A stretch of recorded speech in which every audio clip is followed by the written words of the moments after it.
உங்களுக்கு ஒரு 2 நிமிஷம் இருந்தால் இந்த வீடியோவை பாருங்கள். நான் இந்தியா விட்டு வெளியில் வந்து 15 வருஷம் ஆகுதுங்க. இன்றைக்கி நான் ஒரு பிரிட்டிஷ் சிட்டிசன். தமிழ்நாட்டில் நடக்க போகிற எலெக்ஷனில் எனக்கு ஓட்டு போகிறது கூட உரிமை கிடையாது. அப்படி இருந்தும் நான் தமிழ்நாடு அரசியல் அங்கே ஒரு மாற்றம் வரணும் அப்படின்னு பேசுறதுக்கான ஒரே காரணம், 20 வருஷத்துக்கு முன்னாடி வருஷத்துக்கு 60,000 ரூபா கட்டி 4 வருஷம் இன்ஜினியரிங் படித்து முடித்து வெளியில் வந்ததுக்கப்புறம் எனக்கு கிடைச்ச முதல் வேலையோட சம்பளம் 1500 ரூபாய். சோலைமேட்டில் வீடை வச்சுக்கிட்டு கும்முடி பூண்டிக்கு நான் 20 நாள் போயிட்டு வந்தேன்னா அந்த 1500 ரூபா சம்பளத்தை வச்சு நான் என்ன பண்ணுவேன்னு கூட எனக்கு தெரியாது. அதுலேருந்து வெளியில் வரத்துக்கு ஒரு 30,000 ரூபா கட்டி இன்னொரு சாஃப்ட்வேர் கோர்ஸை படித்து முடித்து அது மூலயமா ஒரு வேலை கிடச்சி முட்டி மோதி கடைசியில் நான் இங்கே வந்து நிற்கிறேன். என்ன மாதிரி பொழப்பு தேடி வெளிநாட்டுக்கு வந்த எல்லாருடைய சார்பாக தான் இந்த பதிவை நான் போடுறேன்.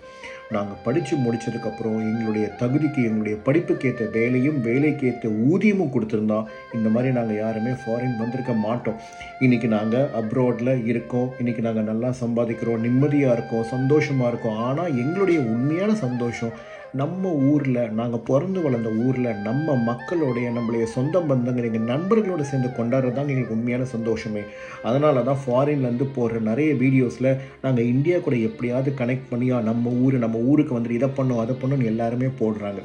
ஸோ இன்றைக்கி 20 வருஷம் கழித்து இன்றைக்கி இதையே நிலைமை தான் இருக்குது.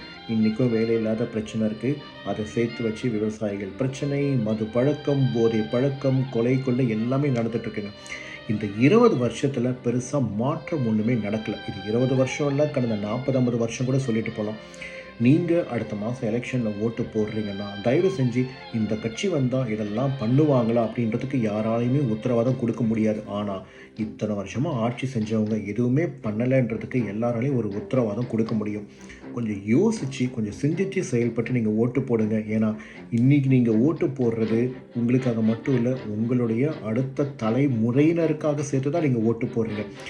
எங்களை மாதிரி பொழப்பை தேடி வெளிநாட்டுக்கு வந்தவங்க எங்களோடவே போகட்டும். உங்கள் குடும்பங்கள், உங்கள் பசங்க எல்லாருமே உங்கள் கூட சேர்ந்து உங்களோட சந்தோஷமாக வாழணும் அப்படின்றதுக்காக யோசித்து ஒரு ஓட்டு போடுங்க.